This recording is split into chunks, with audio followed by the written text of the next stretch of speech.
Welcome to Davis, California, where we're in the home of Judy and Nader Mehravari.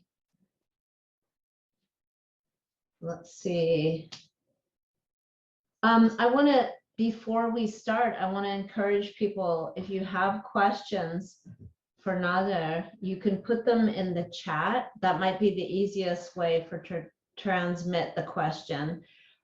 We're trying to avoid feedback, so we only have sound going out and we don't have good sound coming in.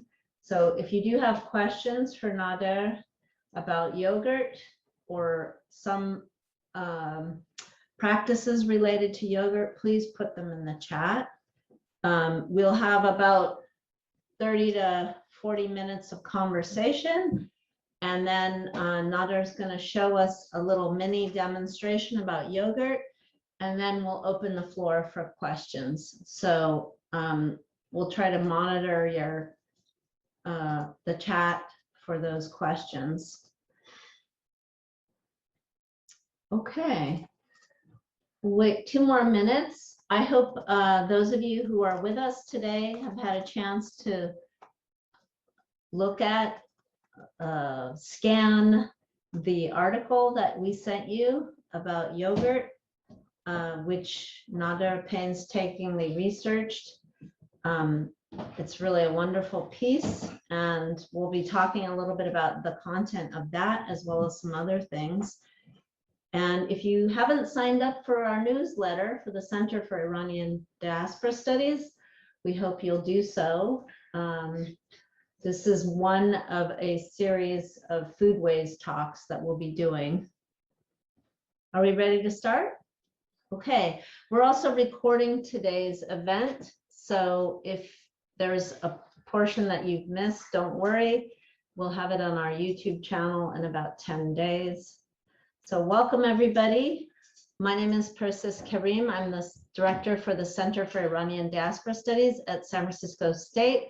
And we are in the lovely home of Nader Mehravari. Dr. Nader Mehravari lives in Davis, California with his wife, Judy, and we had the privilege of sharing a meal today before today's program. Almost everything we ate had yogurt in it. So we got a preview of today's conversation on our tongues and in our bellies. I want to thank Dr. Mehravari for joining us today and sharing his deep and passionate knowledge about Persian cookery. And I'm going to introduce him, and he's going to talk a little bit about what Foodways is, because it's a term that has emerged rather recently, and it's the study of food and food culture, and a whole variety of disciplines are involved. Dr. Nader Mehravari has been studying the principles and practices of Persian cookery for the past 30 years, initially as a side interest, but now in post-retirement as a full-time activity. His current research interests include historical, cultural, and social practices relating to the preparation and consumption of food within the global Iranian diaspora community. His research recreates traditional and authentic Persian cuisines in the modern Western kitchen, while he also documents and develops historical information and modern food science techniques from both the Eastern and Western contexts. His actual training is as an engineer.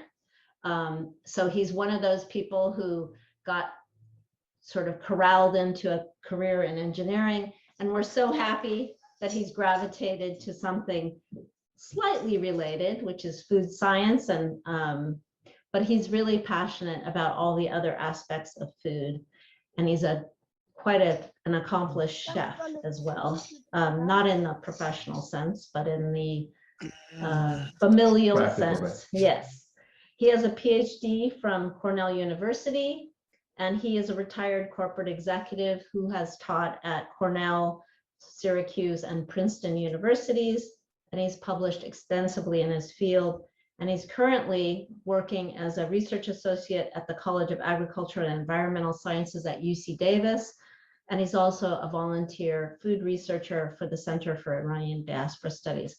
So welcome, Dr. Mehravari. Thank you so much. Thanks for having this program and organizing it and having me on. Yeah, so today we're going to be talking about divine yogurt. Yes. But before we dive into yogurt, can you tell us a little bit about what Foodways is? So some people in the audience might not be familiar with that term. So a lot of times when we talk about food or we watch TV shows about food and chefs, the primary topic is how to make a dish. Foodways is a much broader subject. It's an intersection of discussions and research about culture, tradition, economics, rituals, in addition to principles and practices of actually making the dishes. In addition to all of those, the physical location where things happen are important. For example, when one talks about Persian food, we can't just talk about what happens in a country today called Iran. We have to talk about, for example, what happened to those people who lived in that geography and maybe hundreds of years ago moved to a different part of the world, but still practice the same type of food culture. Or when we look at the Iranian diaspora in this country, so Foodways is an intersection of all of those activities. Yeah, and it includes everything from where people shop, the rituals they have around eating certain foods, the holidays associated with particular foods, and of course, diets that are associated with religious practices, which I think is really important to identify since Iran is a very ethnic and religiously diverse context. So I wanted to maybe also identify a little bit about how we became associated, because I think it's a fun little story. I actually 1 year ago was standing in an orchard of pomegranates, and I was interviewed for a podcast by my friend Dr. Amy Motlak, who teaches here at UC Davis, and she wanted to talk about pomegranates and the importance of pomegranates in Persianate cultures. And Nader heard that podcast and contacted me and said, hey, I heard you on this podcast. I'd love to talk to you about ways that we could collaborate on food research. So that's how we met, over pomegranates, which is probably the best way I know how to meet people. And we are going to do a segment on pomegranates coming up soon, so stay tuned for that. But without further ado, I wonder if you could talk a little bit about our divine yogurt and why is it so important in Iranian cuisine and culture, and maybe some of its historical origins that you have done some research on. Yeah. So I was born in Iran, and I spent my teen years in Iran. So I'll never forget that whether it was breakfast, lunch, or dinner, and whether it was in our house or somebody else's house, at least a couple times a day, there were yogurt present on the table. It either appeared by itself or it was part of a dish that you could identify the yogurt being part of it, or it was hidden inside of a dish or a dessert. So from a Persian culture, yogurt is very central and has been for centuries. So if we ask the history of yogurt in general, historians tell us we don't know exactly when yogurt, the way we know it today, was used by people. It's at least 10,000 years old. But when we ask the question about, well, what's the history of yogurt in Persian community, in Persian culture, we know a little more exact information. For example, in Persian folklore, although we may not be able to identify exact writing about it, there is a lot of folklore that says hey, Prophet Abraham, the reason he had a long life is because he used to eat a lot of yogurt. So that's one of the historical information about how old the yogurt was present in Persian war. In fact, there are references to that concept in Bible. In Genesis 18:8, there is a verse that says, when the food was ready, Abraham took some yogurt and milk and roasted meat, and he served it to men. As they ate, Abraham waited on them in the shade of the tree.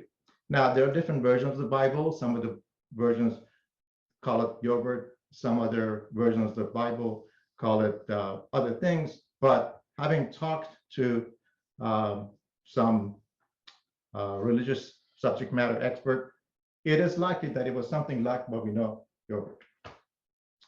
There are other historical references in Persian history about use of yogurt in that world. In fact, the word in Persian for yogurt is called most. We know for sure that is a word from Old Persian. Old Persian is the language that people in that part of the world spoke in 600 to 300 before Common Era. So it was part of the language of the people in that part of the world. And then there are Greek historians that their information about what was happening in 1st and 2nd century is partially available. In fact, there is a famous European researcher, Frederick Schoberg, who written a lot about history of Iran. He writes in one of his books, and I'm going to quote it. Plutarch mentions that, and by it he means doogh, which is a yogurt-based drink, as part of ceremonies that Persian kings would have a goblet of it and would drink it. It may not be exactly as the type of doogh, I'll talk about doogh later, that we drink today, but clearly was a yogurt-based drink. If you see the slide today, there's a little picture on the bottom left. The funny story about that picture is only 3 weeks old. I took that picture 3 weeks ago when my wife and I were in Turkey, and they would serve us doogh that tastes like exactly the same type of doogh that I remember from my childhood. Can you just briefly, for the people who don't know what doogh is, just briefly say what it is? So there are different versions of the doogh. The simplest non-traditional doogh is you take some yogurt and you mix it with water and you have a yogurt drink. But that's not how the original doogh was prepared, and I'll talk about that maybe toward the end of the discussion. But it's a yogurt drink. It's a yogurt drink. Yeah. Quite refreshing. Yes. Actually. And I give one more historical information about existence of yogurt in Persian cuisine. The very first woman who was a ruler of Iran was a queen in 630, 640 century, 7th century. She had a lot of interest in cold dishes made from yogurt. Her Farsi Persian name is Purandokht, but her name in Old Persian is Boran. Today in Persian cuisine, there's a whole class of dishes called Borani, and we believe that's where the name comes from. So there's a lot of historical information about the importance of yogurt in Persian cuisine from hundreds of years ago. So I have a quick question about why in a relatively warm country, yogurt might be a food that would naturally both occur and could be well stored could be made readily and also stored well without refrigeration. Can you say a bit about that? So food scientists and historians believe the first people who came across the concept of yogurt and started eating it, that process was accidental, in the sense that some shepherds who were carrying milk in a in a animal sack over distances, going through regions that with high temperature, like 110 degrees Fahrenheit or 43 degrees centigrade, unplanned fermentation took place. And they realized every time that happened, the result didn't get spoiled as fast, because they had noticed that if they were just carrying milk, the milk would spoil and they wouldn't drink it. So the first uses of milk was, oh, this is the best way for us to move what comes out of our sheep and goats for long distances. And the reason it's fermented, that's what is prevents it from going spoiled. And whether it's a cold temperature region or hot temperature region, that concept is important. And we believe that's why yogurt became very popular, because it was before refrigeration, before pasteurization, that was a safe way to take advantage of milk from their sheep and goats. Great, thank you. Maybe you could talk a little bit, since you gave us a little bit of the historical origins. I know that you've done a lot of research about the appearance of yogurt in a number of literary contexts, poetry and folklore stories. I wonder if you could share a little bit about with us, because I think it's also part of the way that yogurt plays a big role in the cultural iconography of Iran and the Persianate context, besides the biblical reference that you mentioned. Yeah. So there has been famous poets and writers in the Persian culture. When we look at their work, very frequently we will see references to yogurt. For example, one of the most famous writers of the Persian world is Ferdowsi, who has a very famous piece of work called Shahnameh, which in English we often translate it to the Book of the Kings.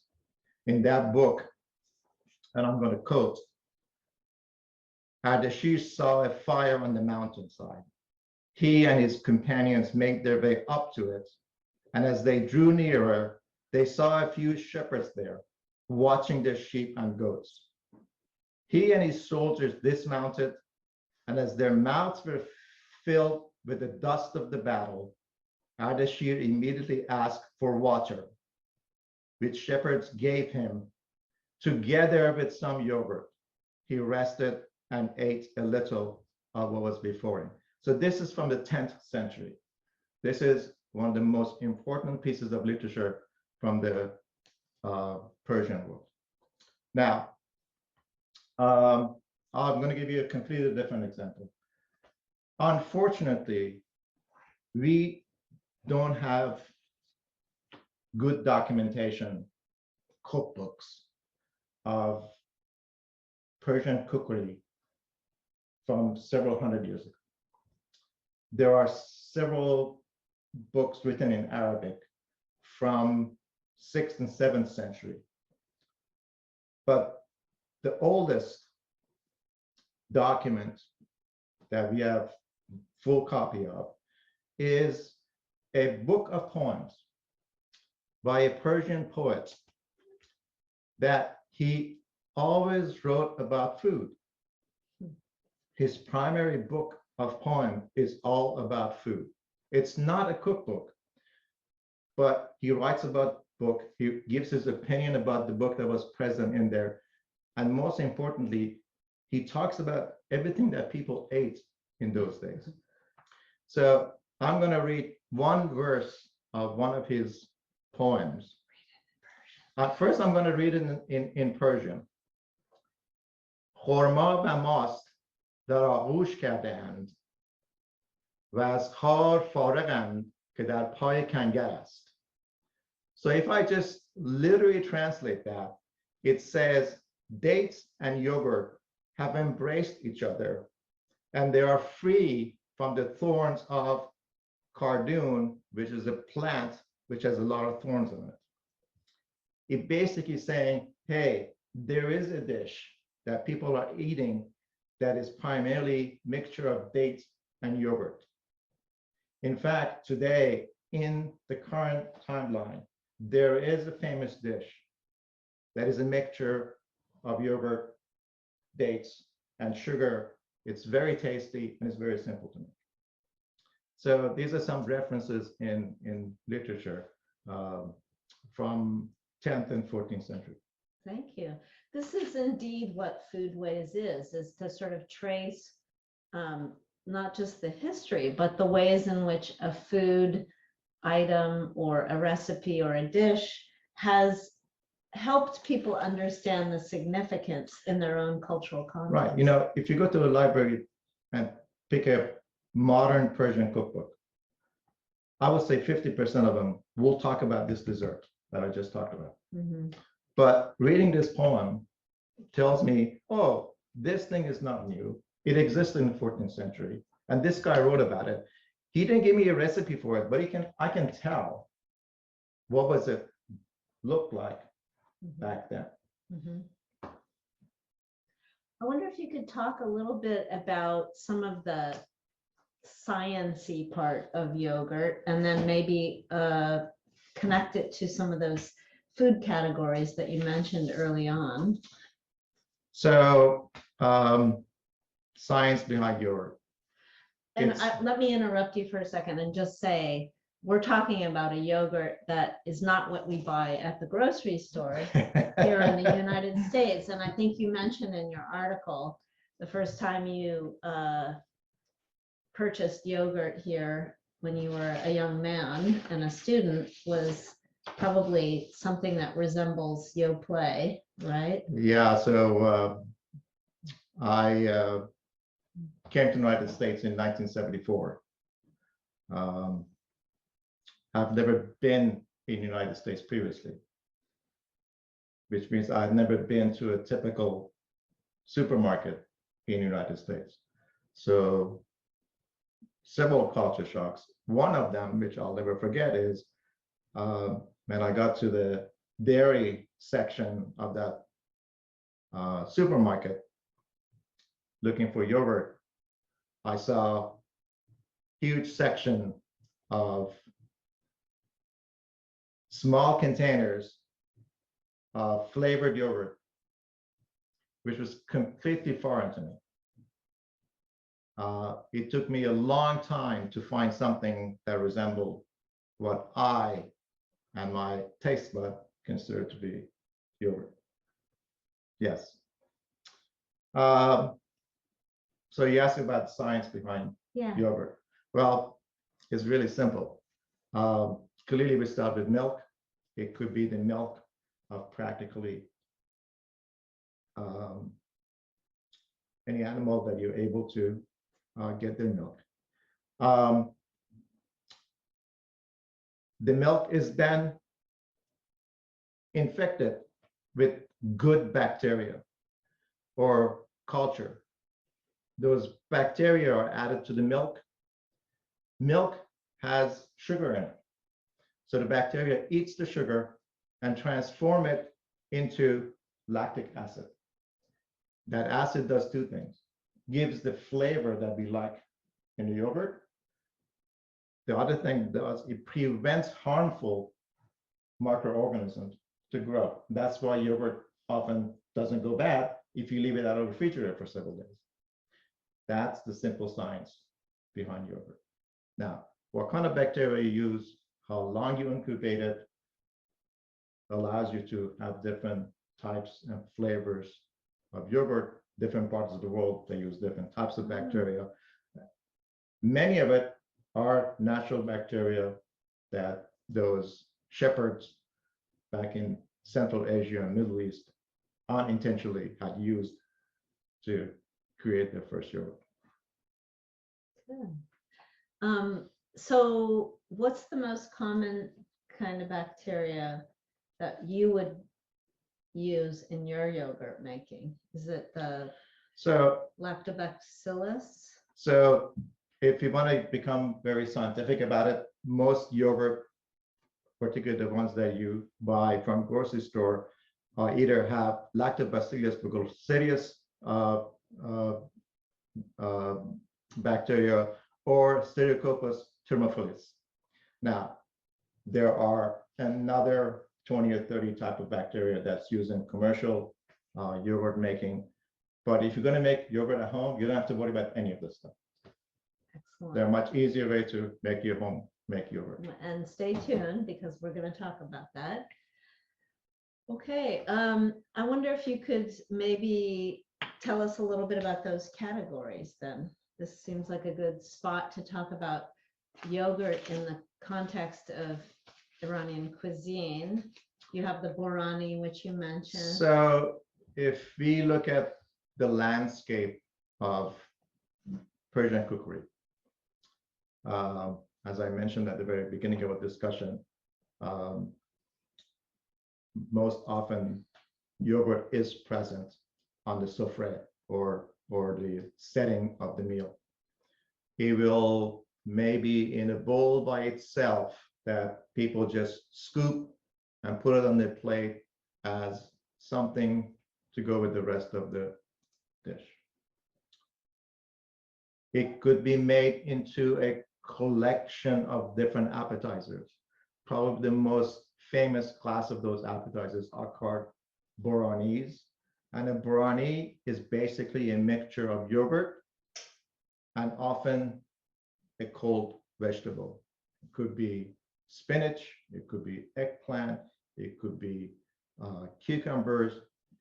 So those are probably the most popular side dishes that's made with yogurt. So mustard khiyar is a Borani. Right, mustard khiyar means yogurt and cucumber. That is a type of Borani.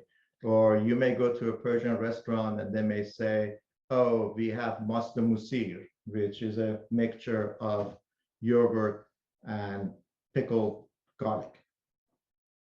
And there are at least 50 different types of Boranis. And you can make your own Boranis of your own desires if you have a favorite vegetables you want to mix with yogurt. Some of them, the vegetables are cooked, but often they're raw vegetables. Once we get away from use of the yogurt as a side dish, then there are four different classes of main dishes that have yogurt. There are soups or soup-like dishes that yogurt is the primary ingredient. There's a class of thick soups in Iran called ash. There's a particular ash called ash and must that has lots of yogurt in it. And hot. And hot, yes. Rice is an important ingredient in Persian cookery. There is a particular class of rice dishes called tahchin, which has a very thick layer of cooked yogurt and egg on the bottom of it that is flipped over and looks like a cake. We had that for lunch. Yes, we had that. Fabulous. We had that for lunch. Which can have meat in it. They But could have today meat. we had vegetarian That's right. version because one of our lovely staff members is a vegetarian. Yes. Yogurt can also be used as a medium to flavor meat. For example, again, different types of grilled kebabs are a major part of the Persian cookery. Some of those kebabs, the meat is marinated in some mixture of yogurt. Probably the most important or most famous one of those is shishlik, which is a marinated lamb chops that gets grilled, and the the marinade for that typically has yogurt in it. Yogurt and onion. And maybe some lemon juice and maybe some saffron. And it sort of tenderizes Yeah. the meat, right? And lots of interesting flavors. And then I mentioned earlier the Doux yogurt drink. Most people think is simply a mixture of yogurt and water. In fact, if you don't have access to real Doux, that's the best way to make it at home. Take some yogurt, put it into your mixer, put some water and ice, and beat it so it foams up. And in fact, if you're willing to leave it out overnight, the next day it will taste tangier. And my father used to put salt, pepper, and sometimes fresh mint. That's right. Very good. Super refreshing on a hot day, I would add, with some Yeah. ice in it. So if you're looking for something for a very hot summer day, I can't recommend Doux enough. Yes. And then let's go to sweet stuff. There are many quote unquote desserts or sweet dishes in Persian cookery landscape that use yogurt. I already mentioned the simple mixture of yogurt and sugar and date, which is also very refreshing.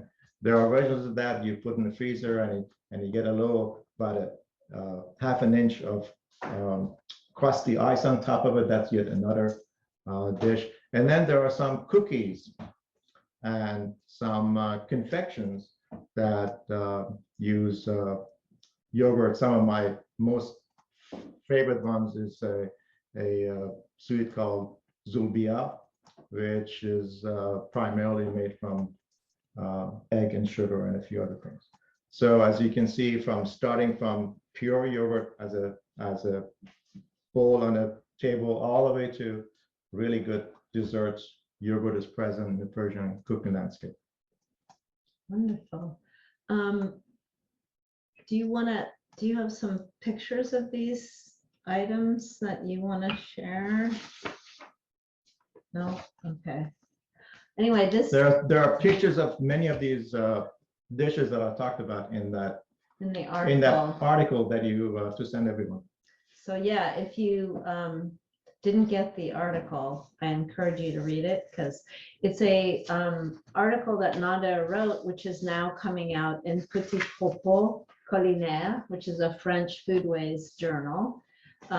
So what you are getting is the unpublished version, but it has a lot of these details, including very extensive footnotes.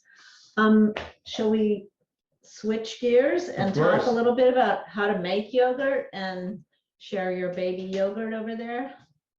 Yeah, so I started a batch of yogurt about 30 hours ago. So I'm gonna unwrap it. The process for making yogurt at home basically starts by getting some good milk. I prefer it full whole milk.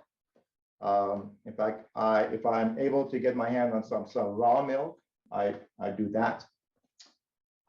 You heat the milk slowly. You bring it up to just under boiling, and then you shut off the heat. You let it sit till it cools down. To about approximately what temperature? Well, if you have a thermometer, the best temperature is 110 degrees Fahrenheit. If you don't have the thermometer, you take your pinky, and after making sure it's clean, you put it in.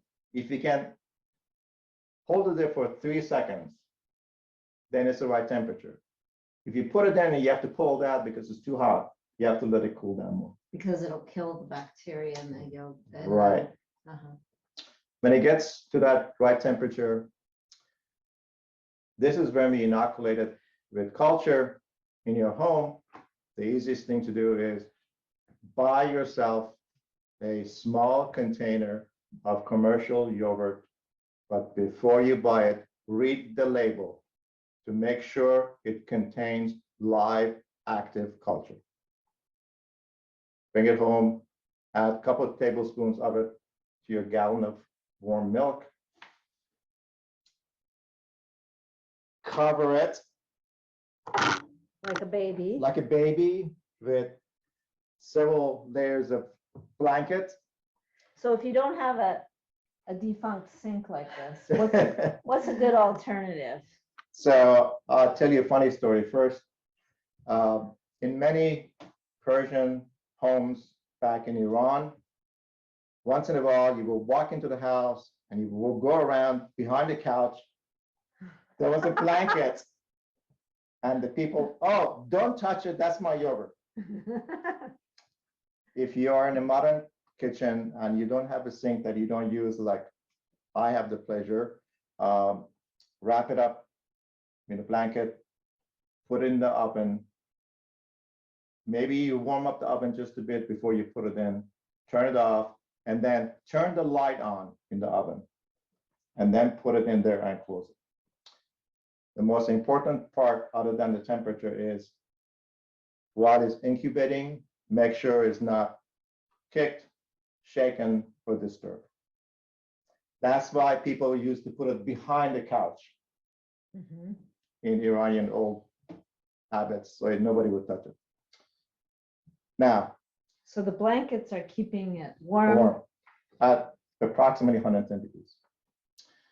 Now, how long do you do this? You can stop after 5 hours, 6 hours, and you will have a yogurt. The longer you go, the tastier yogurt. The longer you go, the slightly more sour taste. So I said I started this 30 hours ago. So it took me a few hours to get it all going. So it's been incubating for 24 hours. Now, you also want to stop the incubation. So the moment I unwrap it,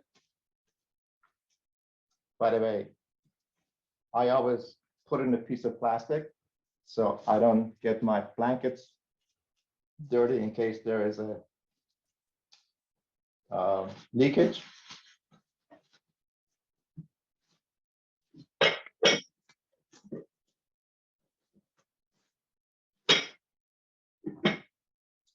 So this yogurt is ready, but it's still fermenting. So the next thing you need to do is to take it slowly without shaking it and put it in the refrigerator. If you want it to taste really well, wait another 24 hours. So we're talking about 48 hours. And as people will say, the patience will pay off. After 24 hours, you have a yogurt that will taste wonderful. So I do have a question about the container that you put it in. Is there a difference between glass, ceramic, or a pan? So for example, you warmed it up, obviously, on the stove in a pan. Should you, for better results, put it in a ceramic or glass container? The best results while it's being fermented is some kind of glass or ceramic container. The best container to bring it up to just under the boil is any kind of metal pot. So are you gonna let me taste that yogurt? Of course, we can go to the table over there and So I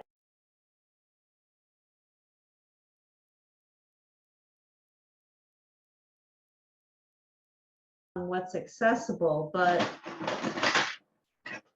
can you say a little bit about the different results that different kinds of milk give you in terms of tanginess?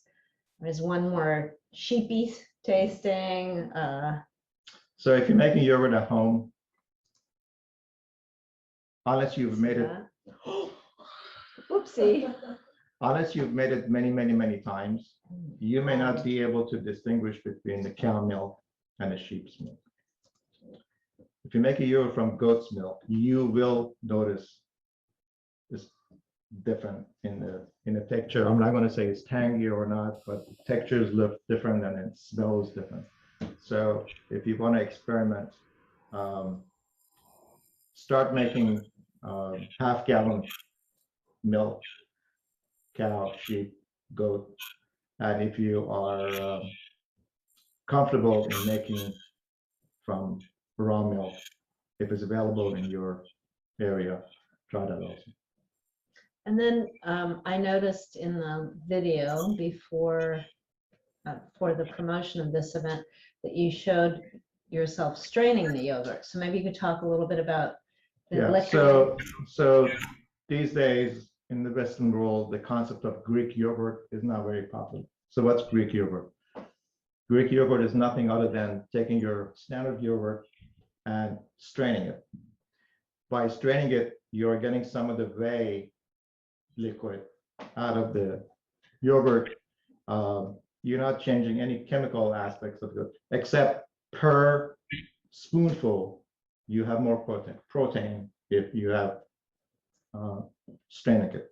And then depending what you're going to do with it, if you're going to use it as a dip, it might be more convenient to have something that's strained. If you're going to use it to make some side dishes, it's more convenient for it not to be strained. So it becomes a, what are you going to do with it? And what do you do with the liquid? Very interesting. I suggest not throwing away the liquid that comes out if you drain the yogurt. It has tremendous amount of good, healthy material in it. So I sometimes add it to soups because it's tangy, it's a little sour. And instead of adding more water, I add some of these whey. Or we can talk about it in the future programs. Maybe if you take the whey and you boil it for a very long time, you end up with other milk products that's of importance to the Persian cookery. So today, for example, at lunch, you mentioned everything had yogurt in it. I would say everything had yogurt in it because there were a couple of dishes that had cash in it. And cash is another fermented milk product in the Persian cookery.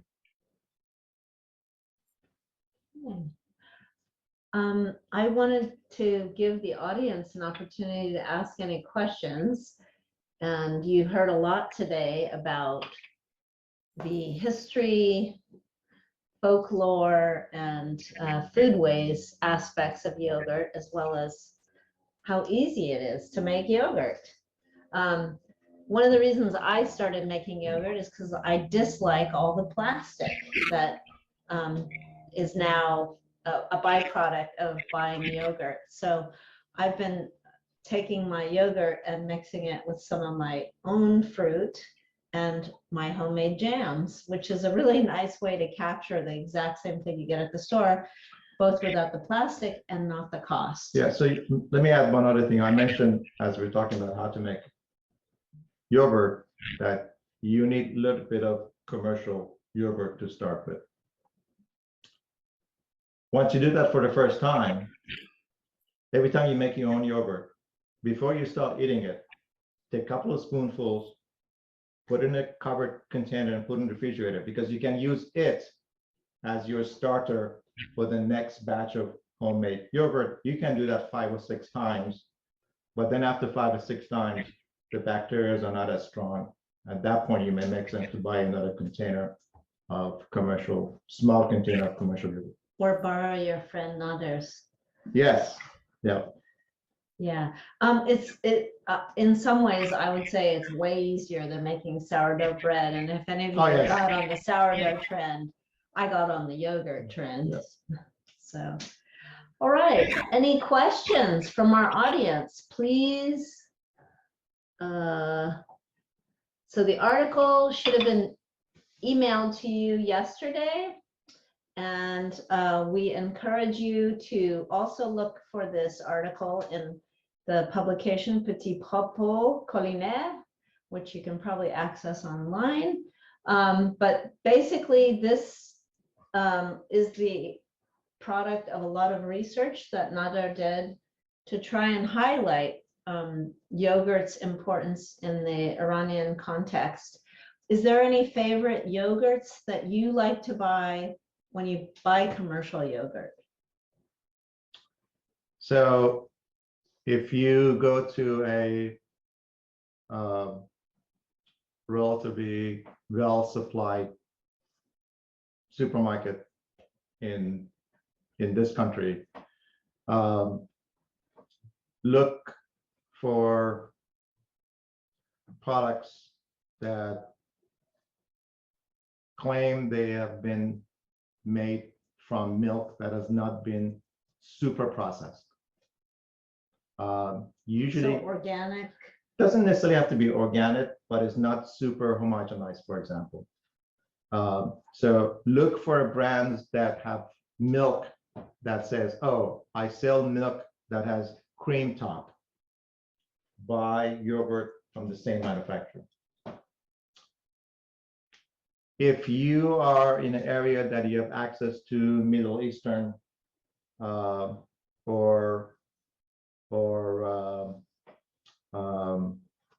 Turkish or Afghani or Arab supermarkets, buy yogurts from those supermarkets because they have suppliers that you often will not find in your typical grocery store. So those are my. If you are in Northern California, yogurt from, say, Strauss, it's really good. Okay. Someone has a question about how to get in touch with you because they want to pick your brain some more. So I'm going to let you say what your favorite way to be in contact with fans is. So email was probably the best way to get in touch with me. My email is nmehravari@ucdavis.edu. Okay. And I read all of my emails. Yes, he does. He's very responsive. Anything, let's see, what do you do if the yogurt is too runny? Run with it. Yeah, once in a while, even I say every 10 batches I make, it's not hard enough for me. Stiff. Yeah, I let it incubate longer because it depends on the type of milk I'd use. Maybe I didn't put enough starter in it. Maybe my starter was old. So I let it incubate for another 6 hours. After that, if it's still not, then I immediately strain it. Okay. I'm drinking tea that Nader made for us in traditional esteemed, which are tea glasses in the Middle East context. Yeah. Somebody asked about that. Oh yeah, they probably saw me drinking it because Yeah. my mouth was getting dry. Anything else? There you go. There's Nader's email. So as you mentioned, this article was based on my interest in certain aspects of yogurt because of the cookbook that I'm working on. But doing type of research requires a lot of resources, particularly access to historical material. And University of Davis, California has been, University of California, Davis has been kind enough to provide that support for the research that I do. And then having collaborated with you in the center has also provided me with other resources, for particularly contact with others who have similar interests. So thanks for that. My pleasure. So I wonder if you could say, if people wanted to try out any of the recipes that you mentioned, do you have a favorite couple of cookbooks that you can recommend that have Persian cuisine that identifies some of these yogurt dishes, borani or ash or? So if you Google Persian cookbooks, you're going to come across at least 50 different Persian cookbooks.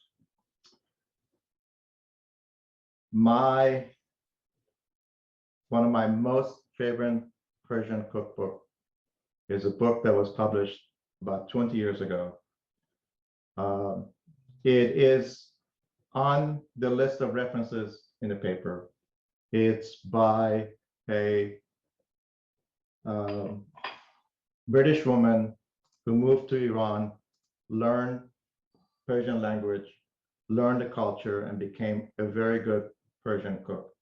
And she published a Persian cookbook that still maybe my most favorite cookbook, because although she doesn't uses the word foodways for many of these recipes, she tells you why this recipe is important, where it come from, etc. She has some very good recipes. What's the title of it? So we can put that The in the Legendary Cuisine of Persia. Legendary Cuisine of Persia. And what's the author's name? Margaret Shada. Margaret Shada. Okay. Somebody asked about commercial at-home yogurt makers, and I know what your answer is going to be, and I'll even preempt you by saying, did you see how easy that was? Yeah.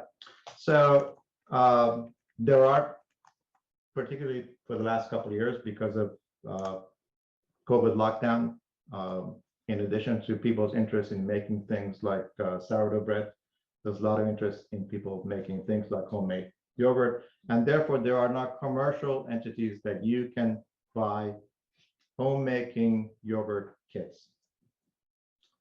Clearly it's not necessary, but there is one advantage of those kits. If you're planning to make lots of homemade yogurt, then those kits, some of them include freeze-dried culture. That eliminates the need for buying a small container of commercial yogurt. That's one advantage of those kits, but not all kits have that freeze-dried culture. Many of the kits basically tell you, go buy a small container of yogurt from grocery store and then follow the kits. And I think there have been machines that you can use, and I don't know if the person who was asking that question was referring to the kit or the machine, but So I was referring to the machine. Yes. So there's been kitchen instruments for the last 20 years for making homemade yogurt. My sophomore year roommate college mother used to work for those companies, and I got one of those that has 5 or 6 small containers, and it's temperature controlled. You plug it in. They work, but it's a single-use appliance, which Takes up takes space. up space and doesn't do much anything else. Now these days there are other much more fancier instruments. There are, you can make yogurt in your, if you are one of those people who has an Instapot, some of the more complicated Instapots allows you to make yogurt. Oh, is that right? Okay. I personally kind of like the ritual of wrapping it in a blanket and putting it in my oven, and there's a bit of a surprise. Yes. Like it's like, whoa, I started with milk and now look at this little thing. That's right. It's like a pot of yogurt. And I think what is a mystery to most people is just how easy it is. Yes. And if you get into the habit of it, it's quite easy to sort of say, once a week, I'm going to make, I make a container about this size. I usually put it in a glass jar. Yeah. I'm gonna show you the size of this container. That's half a gallon of milk. Yeah. And it tastes really good. Excellent flavor. Any other question? Thanks for a great session. Jennifer and I are faculty members from the nutrition department at SFSU, and we are redesigning our program to include different types of cuisines and recipes. Yay! Tap us, because we'll tell you all about Persian cuisine.